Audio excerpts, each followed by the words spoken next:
Hello everyone, welcome to my channel. আজ share করব দারুণ মজাদার একটা রেসিপি, চিজ গার্লিক পটেটো।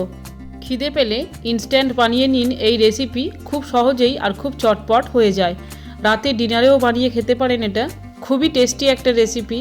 আলুর সম্পূর্ণ একটি অন্যরকম রেসিপি, সবাইয়েরই পছন্দ হবে, ভালো লাগারই একটা রেসিপি। বাড়িতে অবশ্যই একবার হলেও ট্রাই করুন। দেখুন, দেখতে যত সুন্দর হয়েছে, খেতেও কিন্তু ততটাই মজাদার। তাহলে আর দেরি করব না, আমি মধুমিতা শুরু করছি আজকের রেসিপি। প্রথমে দুটো মাঝারি সাইজের আলু প্রেসার কুকারে সেদ্ধ করে নিয়েছি।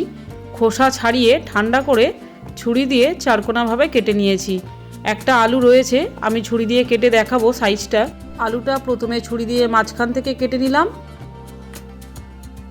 তারপর লম্বাভাবে কেটে নিলাম, তারপর চারকোনা আকারে 3 ভাগে ভাগ করে কেটে নিলাম। এবার গ্যাস জ্বালিয়ে একটা তাওয়া বা একটা কড়াই যা খুশি বসিয়ে নেব। 1 টেবিল চামচ মাখন দিলাম। মাখনটা চারিদিকে স্প্রেড করে নেব। 15-16টা রসুন একদম মিহি করে কোচানো দিলাম।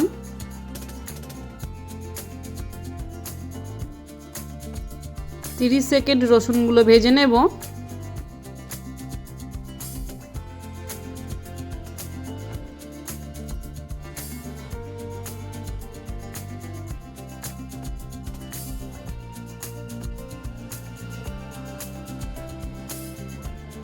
তারপর সেদ্ধ করে রাখা আলুগুলো দিলাম, 1 মিনিট ভেজে নেব।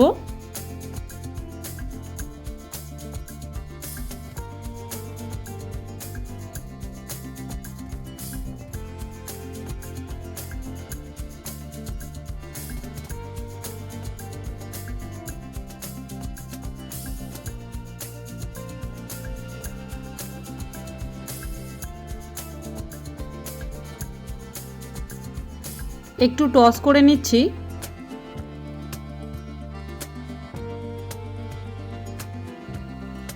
এবার স্বাদ অনুযায়ী নুন দেব। আমি 1/3 চামচ মতো দিলাম, আর 1.5 চামচ চিলি ফ্লেক্স দিলাম, আর একটু অরিগ্যানো দেব।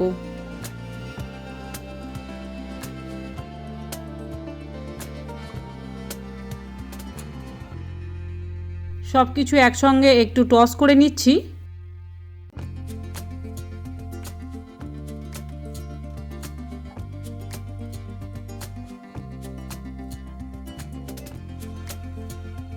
একটু নাড়াচাড়া করে সমস্ত মশলা আলুর মধ্যে খুব ভালোভাবে মিশিয়ে নেব।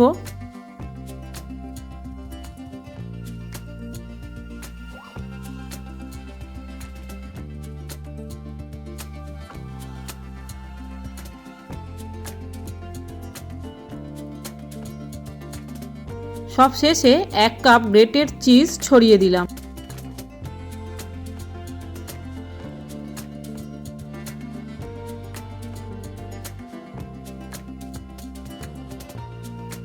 চিজ দেওয়ার পর অল্প চিলি ফ্লেক্স ছড়িয়ে দিলাম, আর সামান্য অরিগ্যানো। গ্যাস লো ফ্লেমে রেখে ঢাকা দিয়ে রাখবো 2-3 মিনিট, চিজগুলো গলে যাওয়া পর্যন্ত। উপর থেকে দেখা যাচ্ছে চিজগুলো গলে গেছে। ঢাকা খুলে নিলাম। তৈরি হয়ে গেছে চিজ গার্লিক পটেটো। খিদে পেলেই ইনস্ট্যান্ট এটা বাড়িতে বানিয়ে নিন, খুব সহজেই আর খুব চটজলদি এটা হয়ে যায়, সেটা আপনারা দেখতেই পেলেন। আশা করি ভিডিওটি আপনাদের ভালো লেগেছে। বাই দ্য ওয়ে, আপনারা দেখছেন মধুমিতাস ডিলাইট। আজকের ভিডিও এতটুকুই। ভালো থাকবেন।